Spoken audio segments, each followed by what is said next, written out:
PDM का पत्ता साफ, अब बाजी पीटीआई के हाथ में आ गई। पंजाब असेंबली का हंगामा खेज इजलास आज होगा। स्पीकर तहरीक अदम एतमाद पर कार्रवाई का आगाज करेंगे। पीडीएम वालों, बंदे निकालो, 186 अरकान पूरे करो। पीटीआई ने चैलेंज कर दिया। पंजाब असेंबली का इजलास आज 2 बजे होगा। मोइन जुबैर असेंबली के बाहर मौजूद हैं, उनसे इस बारे में जानते हैं। मोइन जुबैर, बताइएगा दोनों तरफ से तैयारियां कैसी हैं?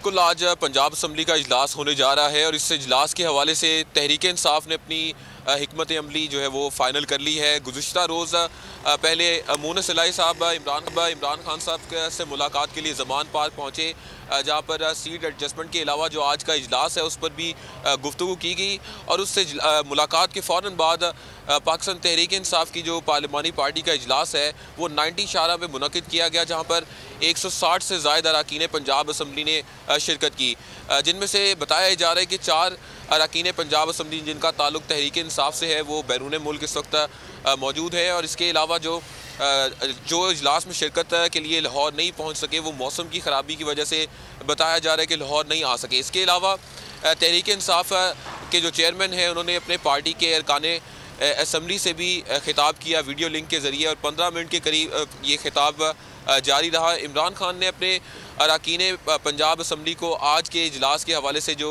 उनकी हिकमत अमली है वो बताई, और ये कहा कि पोजीशन जो है वो 166 के करीब अरकान मुकम्मल करने में मुकम्मल तौर पर नाकाम होगी।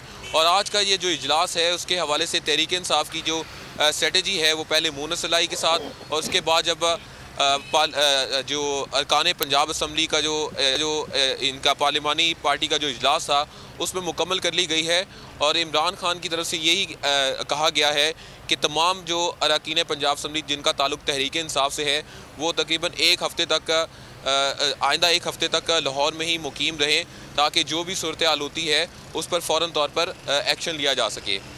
जी ठीक है, शुक्रिया मोइन आगाह करने के लिए।